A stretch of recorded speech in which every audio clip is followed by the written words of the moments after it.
Hi, this is Bill Prater, and welcome to the Business Builder Show, where we feature champions in their respective industries from all over the globe.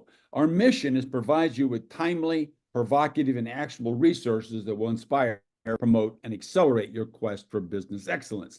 Today, we're going to find out how to ignite market demand for B2B companies, and Mark Donegan will tell us all about how to do that. Now, Mark builds technology companies as a virtual CMO and a business consultant. During his career as a seller and advancing to sales leadership and management while bridging the marketing and business strategy functions. Mark is a revenue-first marketer who's produced over 500 million in revenue and expert enterprise value for the companies he's working with. Be prepared to have your marketing beliefs challenged and your business thinking put on tilt. Welcome to the show, Mark. Hey, thanks, Bill. So yes, I am here to tilt the listeners' thinking. That's my job, right? I've heard about you, and I know you've got that ability to shake that machine. So, Mark, Well, tell us, who exactly do you serve? yeah, it's a good question, Bill. Really, my target is technical founders who are deploying technology into the market. This could be these could be products that are using technology to reshape something that can be improved, a process, could be deep technology. So it could be technology that somebody else would adopt and then integrate into their products, their solutions, and do something in a more efficient and a better way. But yeah, I really work largely with technical founders. I also focus mostly, not exclusively, but mostly in the area of B2B. And B2B is such a unique sales process and selling challenge, especially today. It's really been transformed over the last 3 to 5 years, which we're going to talk about. I think that's really the subject of this episode. But technical founders deploying deep technology into their products or then licensing technology to someone else. And in a B2B sales context, that's where I thrive. That's where my experience is. And yes, I've built a lot of companies in those directions. Excellent. Mark, tell us, these people you just mentioned have some problems that I know you've identified and are able to solve. So give us a few examples of the problems these technology business owners happen to have. Yeah. First of all, here's what I find is that I'm working mostly with engineers, technical founders who very often come from incredibly deep and impressive technical roots. But by the nature that they've spent their time on the engineering and the product side, yeah, I've never had a founder exactly use these words, but the way they operate says that they believe if I build it, the market will come. It's the old, if you build it, they will come. And so what ends up happening is that a lot of founders find themselves in a loop where they have built something that truly is innovative, really does add value to the market, and does what they say it will do. The problem is that the market doesn't show up. And in fact, in some cases, the market doesn't care. And that really throws a technical founder on tilt when they say, wait a second, but I am so much better than company X, company Y, company Z that's out there and they're winning. And my product, my solution, my approach, my technology is better. Why is that? And that's usually when I get engaged, is when they've maybe started to get some early success. One of my favorite books is Crossing the Chasm. And the struggle is, why can't I break out of this niche early adopter market into the mainstream? I have a better solution. And that's what we work with founders to help them break through. Okay. I think it would be helpful, Mark, for our listeners, if you could give us an example or two of how you Mm, typically go about solving the problems, how you yeah. and your company solves the problems you just verbalized. Yeah. Bill, first of all, I think we have to really get into uh, how complex the buyer's journey is. And remember, I work mainly with B2B companies. Now, B2C has its own, selling to consumers has its own set of challenges. It's not to say that one is easier than the other, but in B2B, the buying journey has just really been flipped on its head, I would say in the last 10 to 12 years. And it's a process, right? It used to be that the buyer's journey was very well understood or fairly well understood. So you could go into an industry. It was fairly easy to map the power lines. I like to think of it as power lines. So the decision makers, who are they? What level of the organization are they? How are you going to find them? What do they look in air quotes, which is to say, what do they care about? How are they motivated? How are they making decisions? And then you could apply marketing resources and hence sales resources against that reality. And you could do that fairly predictably. That has been completely changed as the buyer's journey is now moving from where the vendor owns a lot of those communication lines.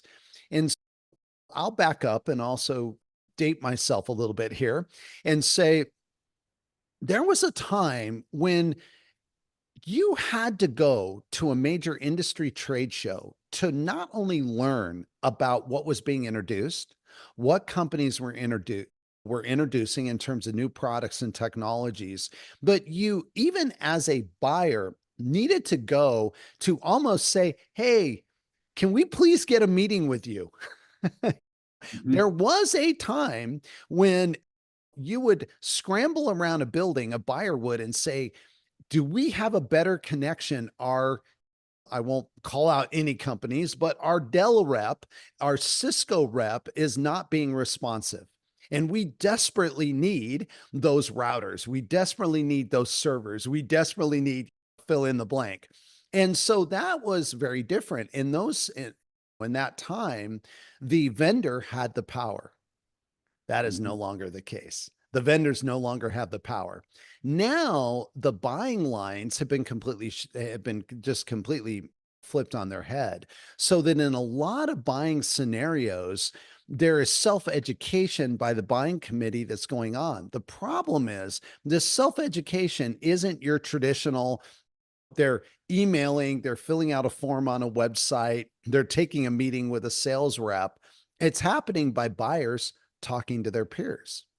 So it's happening to a CIO talking to the CIO of another company that maybe they used to work at together. So there's a relationship, right? So it's Mark calling up Bill and saying, "Hey, Bill, it's been a long time. How you doing?" And we exchange some pleasantries and say, "Hey, what are you guys doing about fill in the blank?" And Bill says, "Oh, Mark, wow, last year we migrated and oh, it was a nightmare. We looked at this system, we looked at that, we ended up buying this. If I had to do it again, I would do." And now Mark is saying, "Wow, that's amazing. Thank you." Because we were thinking going down that path. And Bill says, "Oh, I would suggest you not do that, but you should really look at this other company." The problem is that in these new interactions, in this hypothetical exchange here between Mark and Bill, two CIOs, two CTOs, or VPs of engineering, or heads of product, or whatever the appropriate position are with these two companies exchanging information, is that the vendors were not involved in any of those conversations. And then you unpack this even further. And we have an additional challenge because these conversations are not just happening between the Marks and the Bills that used to work together 10 years ago. And now we're different companies, but we're in similar positions, but they're happening on forums, they're happening online groups. There's so much self organizing that's happening where buyers are coming together both formally and informally, but they're exchanging information. And so marketers who aren't aware of this are continuing their nice brand campaigns. They're going to the same trade shows with the same messages, the same tactics, and the buyers have completely moved on. In some cases, the buyers aren't even in the room. And the marketers, though, are so proud of their incredible trade show booth or their tactics that they were executing 6, 8, 10, 12 years ago. And the buyers are off in a completely different space, comparing notes, sharing notes. And marketers aren't aware of that, are losing, unfortunately. Hence your promise to turn what our listeners are thinking about B2B selling That's right. technology on its head and tilting Yeah. the Yeah. mechanism, if you will. Now, Mark, you have lots of competition. Yeah. You and your company. So Yeah. tell us how you're different from the competition and how you're able to, if you will, score the victories while they're sitting back there wondering why. Yeah. Yeah. On one level, this sounds simple, and it is. The framework, I like to think of things in terms of frameworks. I still refer to playbooks, and it's not that I think talking about a playbook or having a playbook is a bad thing, but I find that sometimes playbooks are a little bit too like SOP. You remember SOPs, Bill? Sure. Standard operating procedures. What's the SOP? The problem with an SOP is that it gets written down as like the gospel ground truth, and we cannot deviate. It's our SOP. And I think playbooks sometimes fall into that. And the market is just way too dynamic. So I approach things with a framework, and it starts like this. If I'm building a go to market, and if the listeners are thinking like, okay, what does this mean for me as a CMO or as a head of marketing or as someone who's looking after go to market or a founder who's thinking about this? And so here's the framework. It starts with really simple. Where are our buyers hanging out? Where can we find them? Now, again, that sounds like Mark. Yeah, hello. I know that. But no, do you really know? Where are they hanging out? Are there forums?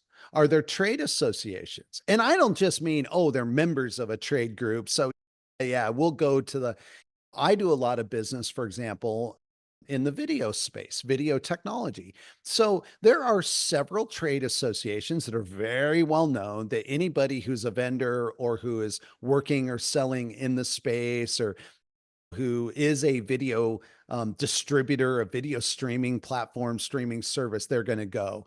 But where are they hanging out? Are there groups on LinkedIn? Are there groups on Slack? Are there Slack groups? Are there Reddit channels? Are there you can you can think of these various, and when you start to analyze it that way, you say, "Oh, wow, that's a different way to look at it." So the first is we need to know where our target audience hangs out. The second thing is we need to know what are they thinking about? What do they care about? And unfortunately, what they don't care about is our latest product announcement. It's what they don't care about. And yet, too much marketing is centered on that. Here's what they care about. They care about what are the latest trends that are going to impact their business. Our CEO has just made an announcement to the street that he or she is going to cut costs by $3.5 billion over the next 12 months, over the next 4 quarters, 6 quarters. How are they going to do that? And how can me, as someone who's in an engineering or technical function, help to impact that? That's what they care about. That's what they're thinking about. I recently talked to somebody who's a part of a very large streaming platform, and they literally said this. They said, "We have a choice: cut OpEx or cut CapEx." And when he said CapEx, he meant people. So guess what? Who's a senior technical executive, thinking very heavily about how do I cut OpEx, but that's so that he can preserve his team. That's what they care about. So coming with some latest product announcement, we've extended our platform and we've added feature A, B, and C, and we're this much faster. You know what? All he cares about is, can you allow me to cut costs so that I don't have to cut people? And it sounds again so obvious. And as I'm speaking this, I know everyone's heads nodding as you're listening. Oh, of course. And yet I encourage you, look at your marketing execution and think, are we answering what does the customer care about? And if someone cares about cutting cost, can they really understand how we do that more than just a slogan? Cut cost 20% with name of product, right? How do we No do doubt. that? Yeah. How does that translate? And so that's the first place that you have to start with this framework is, where is your audience? Where are they? Where are the customers? Where are they congregating? How are they getting information? Really understanding that and then translating that to what do they care about? And then you build marketing motions. Then you find the creative ways to be able to reach them. And we can unpack Okay, this good. further because the tactics are are fun. Well, I Some of think them very well known. my next question will maybe allow you to do a little bit of that Yeah. because you've had to reinvent your business, I imagine, over time as these changes you've just verbalized have been Yeah. happening. So tell us your story. How did you go about Yeah. deciding to start your business, and what were the major milestones, Mark, that you had Yeah. along the way? So as a consultant, especially now, a lot of shifts in the way that executive, there's a lot more options when you reach a certain point in your career. One option is to continue down, if you want to say, the corporate path, right? You find that next bigger position in that next larger company, whatever that looks like. So if you're working in a company of 50 people and you're the vice president of operations, vice president of marketing, you've got a small team, right? So you look for that company of 200 people where you've got that much more budget and you keep stepping up the ladder. So that's one path. There's another path that I chose to go down, and I'm finding many executives, when you reach that kind of certain point in your career, measure of experience, and you've got a track record, is to say, wait a second, I would actually enjoy being able to bring all of this experience to maybe two or three companies and be able to help multiple companies with the experience that I bring. And so that was the path that I chose to go down. So people call it consulting. A lot of times it's this fractional or this virtual executives, the rise of the fractional CMO, the virtual CMO, the CFO, the CRO, all these positions are being fractionalized.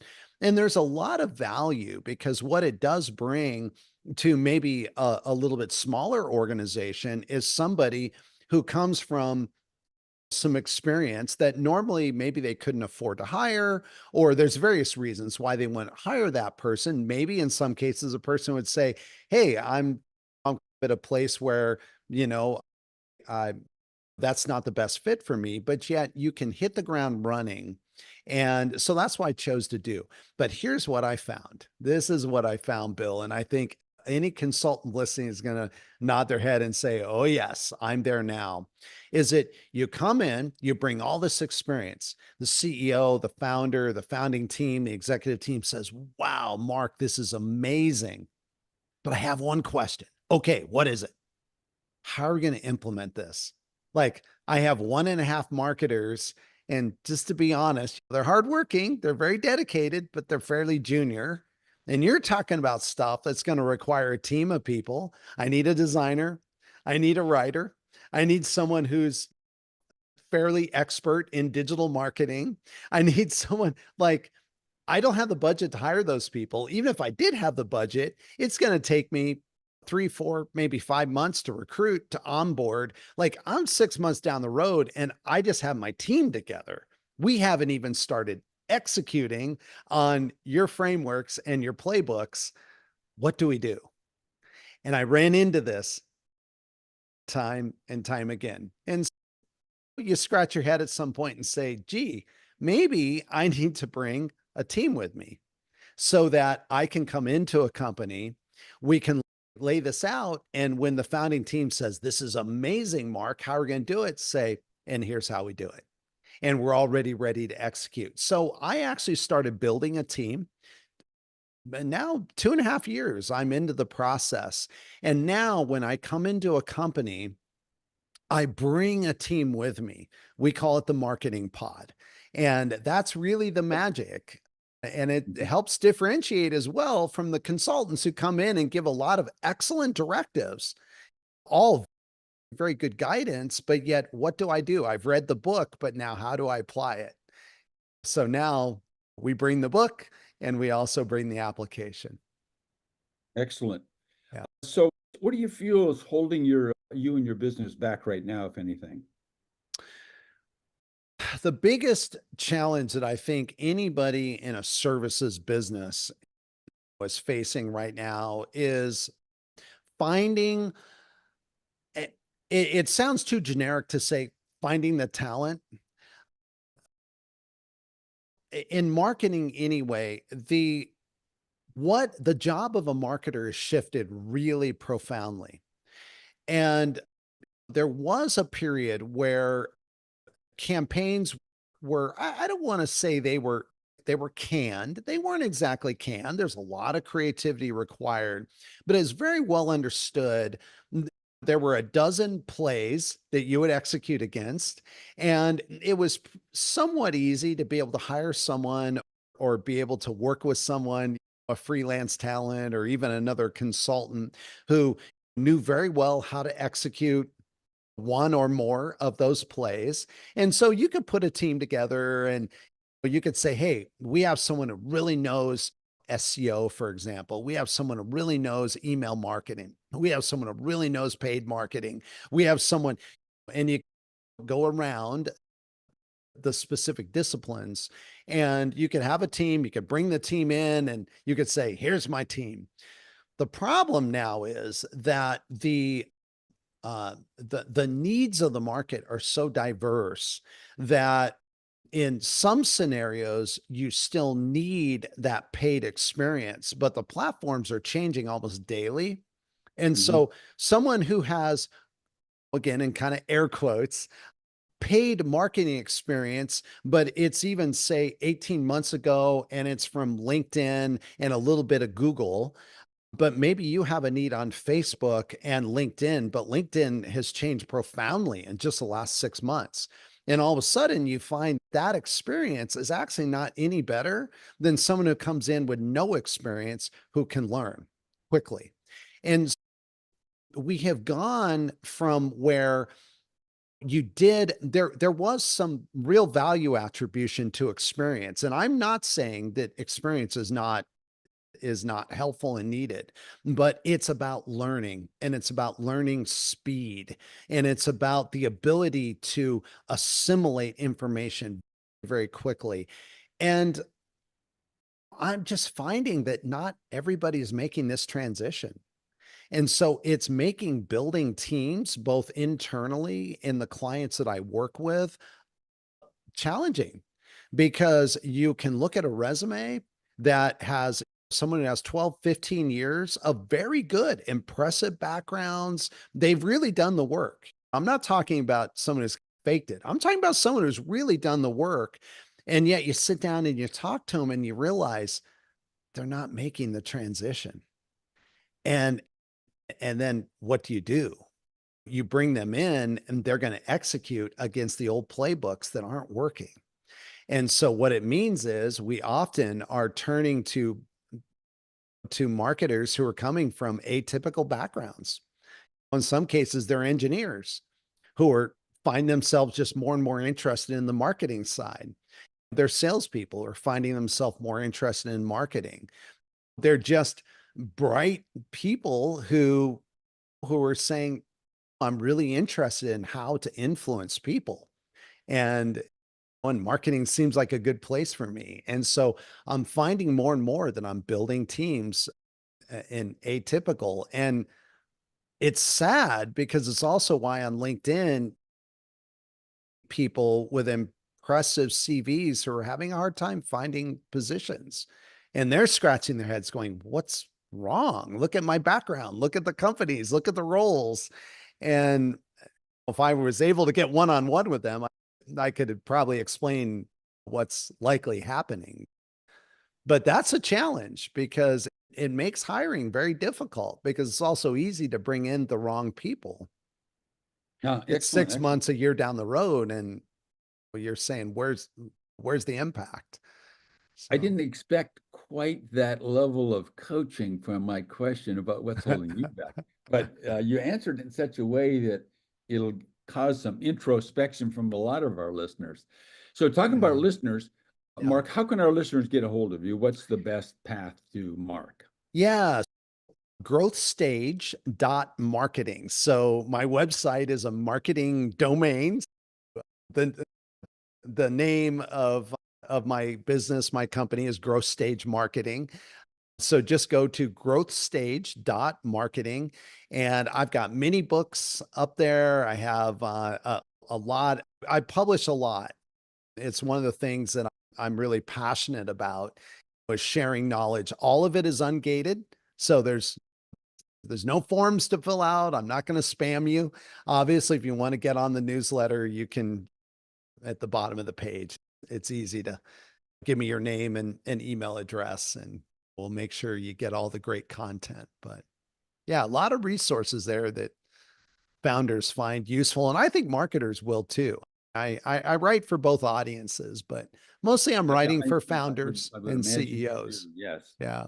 So, Mark, I've asked you several questions, but I'm thinking there's probably one question that I didn't think of that had I thought of it, it would have been very valuable for our Yeah. listeners to hear the answer to. So tell us, what question might really resonate with everybody? And then what's the answer to the question that you're going to pose to yourself? Yeah. So a couple things. eh, It's one question, but I'm going to pose it from the point of view of a founder. And a lot of times I'm dealing with, we talked about the ideal customer or the companies that I deal with primarily, but we didn't really talk about the stage. And so a lot of times I'm engaging with companies that are doing, they're passing through the $5 million in ARR. They're well on their way to 10. They're what 10 passing through 20. So that's the, I find 5 million is the cutoff. You need to get there to be able to have the resources and a bit of market momentum. What that means is that very often the founder or the chief executive is also the de facto CMO. They're often still, you hear about founder led sales. They're also founder led marketing. And so I'm going to say this is that I think the question that I'll give the answer to is what is the job of marketing today? What is the job of marketing? And I'm going to answer that. And the job of marketing has really flipped in the B2B space from being primarily about brand, primarily about, hey, here's my latest product.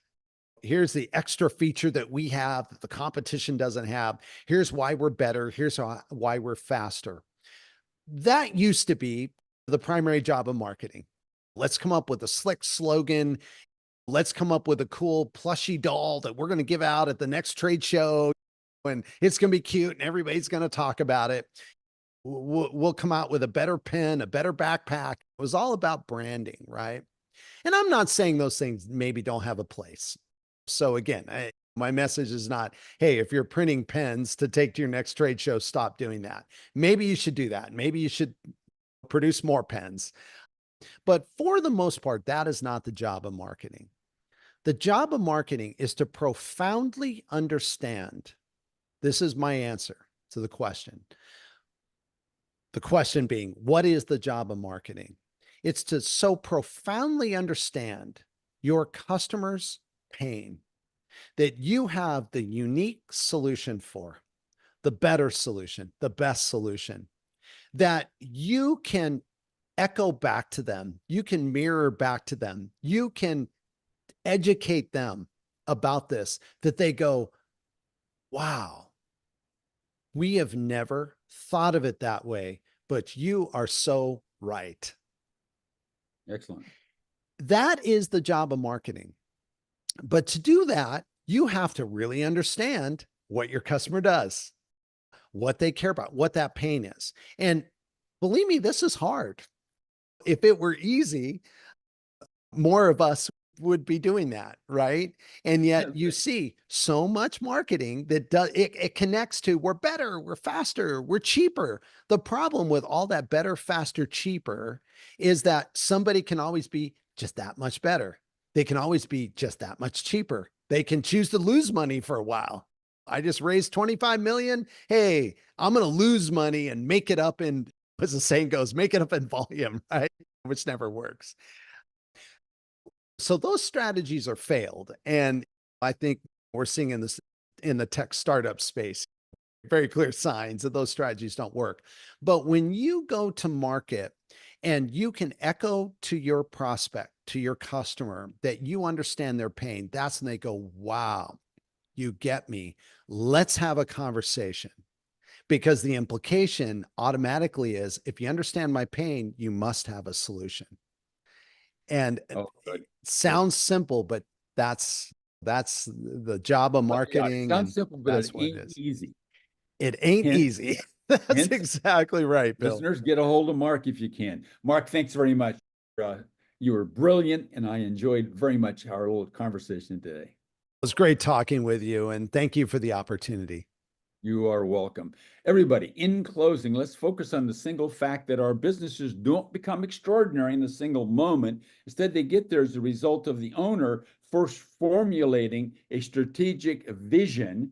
Second, having a management system to execute that vision. And number three, leveraging high performance teams. Now, I got the answer to all those three for free without obligation. Just go to my YouTube channel at Business Mastery Pro. Thanks for listening, Mark. Once again, thanks for sharing your time with us today.